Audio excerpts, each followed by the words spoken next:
কলকাতা স্থানীয় সংবাদ পড়ছি সুদীপ বসু। প্রথমে বিশেষ খবর। বিভিন্ন দাবি দাওয়া নিয়ে রাজ্য সরকারের সঙ্গে ফের বৈঠক হলেও কর্মবিরতি চালিয়ে যাওয়ার সিদ্ধান্ত জুনিয়র চিকিৎসকদের। ডিভিসি মাত্রাতিরিক্ত জল ছাড়ার ফলেই পুজোর মুখে রাজ্যের একাধিক জেলায় বন্যা পরিস্থিতি তৈরি হয়েছে বলে মুখ্যমন্ত্রীর অভিযোগ। নিজের ব্যর্থতা আড়াল করতে মুখ্যমন্ত্রীর এটা পুরনো কৌশল, দাবি বিরোধীদের। দেশে একসঙ্গে লোকসভা ও বিধানসভা নির্বাচন এবং তার 100 দিনের মধ্যে পুরসভা ও পঞ্চায়েত নির্বাচন করানোর জন্য উচ্চ পর্যায়ের কমিটির সুপারিশ সরকার গ্রহণ করেছে। বিজেপিকে স্বাগত জানিয়েছে, সমালোচনা করেছে তৃণমূল কংগ্রেস। এএফসি চ্যাম্পিয়ন্স লিগে মোহনবাগান ও তাজিকিস্তানের এফসি রাভিশানের মধ্যে খেলা গতকাল গোলশূন্যভাবে শেষ হয়েছে। আসছে বিস্তারিত সংবাদে। বিভিন্ন দাবি দাওয়া নিয়ে রাজ্য সরকারের সঙ্গে আন্দোলনরত জুনিয়র চিকিৎসকদের ফের বৈঠক হলেও কর্মবিরতি নিয়ে জটিলতা অব্যাহত। কর্মক্ষেত্রে নিরাপত্তার অভাব বোধ করায় আন্দোলনরত জুনিয়র চিকিৎসকরা কর্মবিরতি চালিয়ে যাওয়ার সিদ্ধান্ত নিয়েছে। গতরাতে নবান্নে রাজ্যের মুখ্য সচিব, স্বরাষ্ট্র সচিব এবং রাজ্য প্রশাসনের শীর্ষ কর্তাদের সঙ্গে আলোচনায় কোনো সমাধান সূত্র বের হয়নি বলে ডাক্তারদের তরফে জানানো হয়েছে। বৈঠক শেষে সাংবাদিকদের মুখোমুখি হয়ে ওয়েস্টবেঙ্গল জুনিয়র ফ্রন্টের ডাক্তার রুমেলিকা কুমার বলেন, মেডিকেল কলেজগুলিতে স্বাস্থ্য পরিষেবার বেহাল অবস্থা, থ্রেড কালচার সীমাহীনভাবে বেড়েছে। এরই ফলস্বরূপ এক সহকর্মীকে তাঁরা হারিয়েছেন।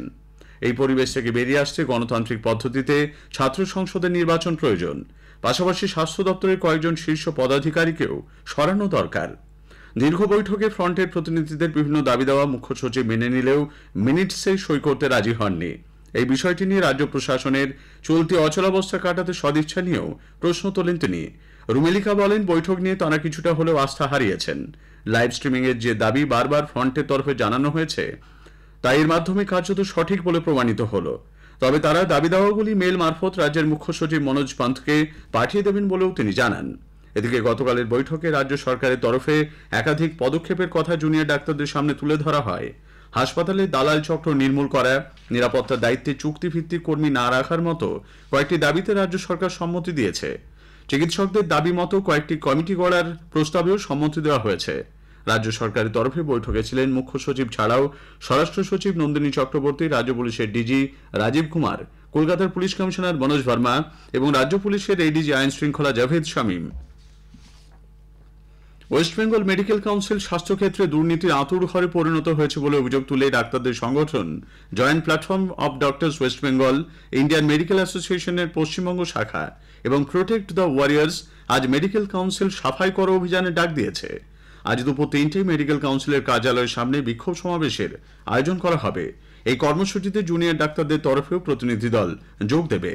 এদিকে জুনিয়র ডাক্তারদের তরফে ডাক্তার দেবাশিস হালদার বলেন, রাজ্যের বন্যা কবলিত এলাকাগুলিতে ফ্রন্টের তরফে ত্রাণ শিবির ও অভয়া ক্লিনিক চালু করা হবে। আরজিকর ঘটনার প্রতিবাদে গতকাল বিজেপি দমদম নাগের বাজার থেকে সেন্ট মেরি স্কুল পর্যন্ত মশাল মিছিল করেছে। যোগ দেন রাজ্য সভাপতি সুকান্ত মজুমদার। মেডিকেল কলেজে হামলার ঘটনায় ধৃত 44 জনকে 24শে সেপ্টেম্বর পর্যন্ত জেল হেফাজত দিয়েছে শিয়ালদা আদালত।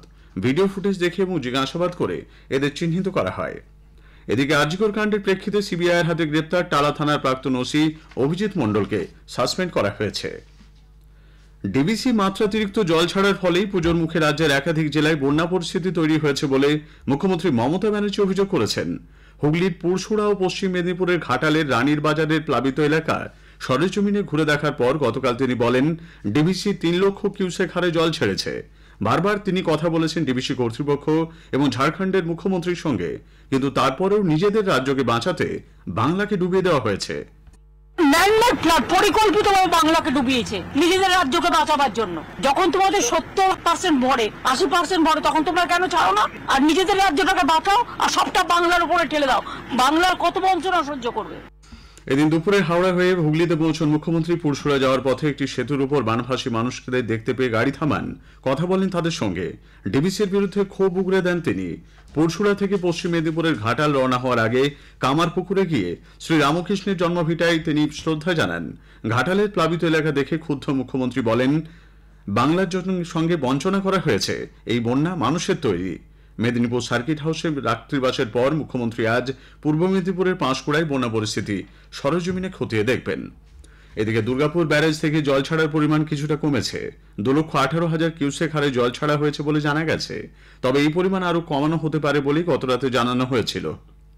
বিভিন্ন জেলায় বন্যার প্রেক্ষিতে এখনো পর্যন্ত 1,44,000-এর বেশি মানুষকে অন্যত্র সরিয়ে নিয়ে গেছে প্রশাসন। এর মধ্যে হুগলিতে সবচেয়ে বেশি 1,15,000-এর বেশি মানুষকে স্থানান্তরিত করা হয়েছে। নবান্নে কন্ট্রোল রুম থেকে সব জেলার প্রশাসনের সঙ্গে নিয়মিত যোগাযোগ রাখা হচ্ছে। নিম্নচাপের বৃষ্টি এবং ডিবিসির ছাড়া জলে ফুলে ফেপে উঠেছে দামোদর নদ। নিচু এলাকাগুলি জলমগ্ন, অনেক বাড়িতে জল ঢুকেছে। বিস্তীর্ণ এলাকা চাষের জমি জলের তলায়। হাওড়া আমতা 2 নম্বর ব্লক ও উদয়নারায়ণপুরেও দামোদরের জলে বানভাসী হয়েছেন বহু মানুষ। উদ্ধার ও ত্রাণের কাজে নিযুক্ত হয়েছে এনডিআরএফ ও এসডিআরএফ এর দল। বাঁকুড়া জেলার বড়জোড়া, সোনামুখীর মানাচর এলাকার বিস্তীর্ণ অংশও প্লাবিত। নদিয়া শান্তিপুরে ভাগীরথীর জল অস্বাভাবিক হারে বৃদ্ধি পাওয়ায় গুপ্তিপাড়া ফেরিঘাট দিয়ে পারাপার আজ সকাল 6টা অবধি বন্ধ রাখা হয়। নিজের ব্যর্থতা আড়াল করতে মুখ্যমন্ত্রী পুরনো কৌশলের পুনরাবৃত্তি করছেন বলে বিরোধী দলনেতা শুভেন্দু অধিকারী মন্তব্য করেছেন। এক্স হ্যান্ডেলে তিনি লিখেছেন, প্রতি বছর মুখ্যমন্ত্রী ম্যানমেড বন্যা শব্দবন্ধের ব্যবহার এবং পশ্চিমবঙ্গে বন্যার জন্য কেন্দ্রীয় ও ঝাড়খণ্ড সরকার এবং ডিবিসিকে দায়ী করেন। মানুষ মুখ্যমন্ত্রীর বক্তব্য শুনে ক্লান্ত। শুভেন্দুর দাবি, মুখ্যমন্ত্রী এবং সেচ ও জলপথ দপ্তর পুরোপুরি ব্যর্থ। রাজ্যের বন্যা পরিস্থিতি দিনের পর দিন খারাপ হচ্ছে বলে প্রবীণ কংগ্রেস নেতা অধীর রঞ্জন চৌধুরী মনে করেন। সাংবাদিকদের প্রশ্নের জবাবে গতকাল তিনি বলেন, রাজ্যে বন্যা পরিস্থিতি জানা সত্ত্বেও যে সতর্কতামূলক ব্যবস্থা নেওয়ার প্রয়োজন ছিল সেদিকে রাজ্য সরকার নজর দেয়নি। এসইউসিআই কমিউনিস্ট রাজ্যে ভয়াবহ বন্যা পরিস্থিতি নিয়ে মুখ্যমন্ত্রী মমতা ব্যানার্জির বক্তব্যের সমালোচনা করে ত্রাণের রাজনীতি এবং মানুষের জীবন নিয়ে ছেলেখেলা করার অভিযোগ করেছে। দলের রাজ্য সম্পাদক চণ্ডীদাস ভট্টাচার্য গতকাল এক বিবৃতিতে বলেন, বন্যায় হাওড়া, হুগলি, বাঁকুড়া, 2 মেদিনীপুর ও বীরভূম প্লাবিত। ডিবিসি থেকে যে হারে জল ছাড়া হচ্ছে তাতে বন্যা হয় স্বাভাবিক। তিনি বাঁধগুলির ধারণ ক্ষমতা বৃদ্ধি, নিকাশি ব্যবস্থার উন্নতিরও দাবি জানান। খবর শুনছেন আকাশবাণী কলকাতা কেন্দ্র থেকে। দেশে একসঙ্গে লোকসভা ও বিধানসভা নির্বাচন এবং তার 100 দিনের মধ্যে পুরসভা ও পঞ্চায়েত নির্বাচন করানোর জন্য উচ্চ পর্যায়ের কমিটির সুপারিশ সরকার গ্রহণ করেছে। প্রাক্তন রাষ্ট্রপতি রামনাথ কোবিন্দের নেতৃত্বে এই কমিটি রাজনৈতিক দল ও বিশেষজ্ঞ সহ সংশ্লিষ্ট সব পক্ষের সঙ্গে বিস্তারিত আলোচনা করেছে। গতকাল কেন্দ্রীয় মন্ত্রিসভার বৈঠকের পর তথ্য ও সম্প্রচার মন্ত্রী অশ্বিনী বৈষ্ণব জানান, 2টি পর্যায়ে সারা দেশে নির্বাচন হবে। প্রথম দফায় একসঙ্গে হবে লোকসভা ও বিধানসভা নির্বাচন। তার 100 দিনের মধ্যে পঞ্চায়েত ও পুরসভার ভোট করানো হবে। বিজেপি কেন্দ্রীয় মন্ত্রিসভার এক দেশ এক নির্বাচনের সুপারিশ গ্রহণকে স্বাগত জানিয়েছে। দলের রাজ্য মুখপাত্র রাজ্যসভা সাংসদ শ্রমিক ভট্টাচার্য এক ভিডিও বার্তায় এই ঐতিহাসিক সিদ্ধান্ত নেওয়ার জন্য প্রধানমন্ত্রী নরেন্দ্র মোদীকে অভিনন্দন জানিয়েছেন। এক দেশ এক নির্বাচন সংক্রান্ত প্রস্তাবটি গতকাল কেন্দ্রীয় মন্ত্রিসভায় অনুমোদন পাওয়ায় তৃণমূল কংগ্রেসের সমালোচনা করেছে।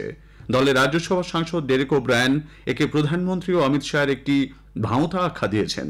তৃণমূল প্রধান মুখ্যমন্ত্রী মমতা ব্যানার্জি এ প্রস্তাবের বিরোধিতা করে গত 11 জানুয়ারি উচ্চ পর্যায়ের কমিটির সচিব ডক্টর নীতিন চন্দ্রকে যে চিঠি দিয়েছিলেন তার প্রতিলিপিও এক্স হ্যান্ডেলে পোস্ট করেছেন তিনি। উত্তরবঙ্গের তরাইডুয়ার্স চা বাগানের শ্রমিকদের পুজোর বোনাস নিয়ে মালিকপক্ষ শ্রমিক সংগঠনগুলির দ্বিপাক্ষিক বৈঠকে কোনো সমাধান সূত্র না মেলায় আজ কলকাতায় ফের দ্বিপাক্ষিক বৈঠক বসছে। সকাল 11টায় ডালহৌসিতে বেঙ্গল চেম্বার অব কমার্সের নির্ধারিত এই বৈঠকে চা মালিকদের সংগঠন এবং শ্রমিকদের একাধিক সংগঠনের প্রতিনিধিরা উপস্থিত থাকবেন। মালদার গাজলে গতকাল গাজল 1 নম্বর অঞ্চলের অঙ্গনওয়াড়ি কর্মী ও সহায়িকাদের উদ্যোগে সুপুষ্টি দিবস উৎসব পালিত হয়েছে। অন্নদা সংঘ সদনে আয়োজিত অনুষ্ঠানে উপস্থিত ছিলেন গাজলের বিডিও সহ আধিকারিক ও জনপ্রতিনিধিরা। মালদা শহরের 3 নম্বর ওয়ার্ডে পুষ্টি দিবসের অনুষ্ঠানে উপস্থিত ছিলেন পৌর প্রধান কৃষ্ণেন্দু নারায়ণ চৌধুরী। এদিকে গত 2 মাস ধরে টাকা পাচ্ছেন না অভিযোগ তুলে জলপাইগুড়ি জেলা অঙ্গনওয়াড়ি কেন্দ্রগুলিতে বিক্ষোভে সামিল হয়েছেন প্রায় 500 অঙ্গনওয়াড়ি কর্মী। এমনকি কাজের জন্য প্রয়োজনীয় মোবাইল ফোনও তাদের দেওয়া হয়নি বলেও অভিযোগ তুলেছেন তারা। প্রশাসনের তরফে 1 সপ্তাহের মধ্যে বকেয়া অর্থ মিটিয়ে দেওয়ার আশ্বাস পেয়ে বিক্ষোভ তুলে নেওয়া হয়। নতুন দিল্লির বিজ্ঞান ভবনে কেন্দ্রীয় অর্থমন্ত্রী নির্মলা সীতারামনের এনপিএস বাৎসল্য প্রকল্পের সূচনা গতকাল স্টেট লেভেল ব্যাংকার্স কমিটি কলকাতায় তাদের সদর দপ্তরে সরাসরি সম্প্রচারের ব্যবস্থা করে। রাজ্য SLBC general manager Shivshankar Singh, Punjab national ব্যাংকের জেনারেল ম্যানেজার ভুবনেশ্বরী ভেঙ্কটরামন, নাবার্ডের জেনারেল ম্যানেজার দীপমালা ঘোষ প্রমুখ অনুষ্ঠানে উপস্থিত ছিলেন। এএফসি চ্যাম্পিয়ন্স লিগ 2 এর মোহনবাগান সুপার জায়ান্ট প্রথম ম্যাচে ড্র করেছে। গতকাল যুব ভারতী ক্রীড়াঙ্গনে মোহনবাগান ও তাজিকিস্তানের এফসি রাভিশানের মধ্যে খেলাটি গোলশূন্যভাবে শেষ হয়। 2 অক্টোবর পরবর্তী অ্যাওয়ে ম্যাচে মোহনবাগান ইরানের ট্রাক্টর এসসির বিরুদ্ধে খেলবে।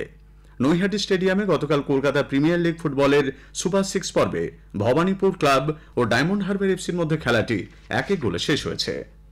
শেষ করার আগে স্থানীয় সংবাদের বিশেষ কিছু অংশ আরও একবার। বিভিন্ন দাবি দাওয়া নিয়ে রাজ্য সরকারের সঙ্গে ফের বৈঠক হলেও কর্মবিরতি চালিয়ে যাওয়ার সিদ্ধান্ত জুনিয়র চিকিৎসকদের। ডিবিসি মাত্রাতিরিক্ত জল ছাড়ার ফলেই পুজোর মুখে রাজ্যের একাধিক জেলায় বন্যা পরিস্থিতি তৈরি হয়েছে বলে মুখ্যমন্ত্রী অভিযোগ করেছেন। নিজের ব্যর্থতা আড়াল করতে মুখ্যমন্ত্রীর এটা পুরনো কৌশল, দাবি বিরোধীদের। স্থানীয় সংবাদ শেষ হলো।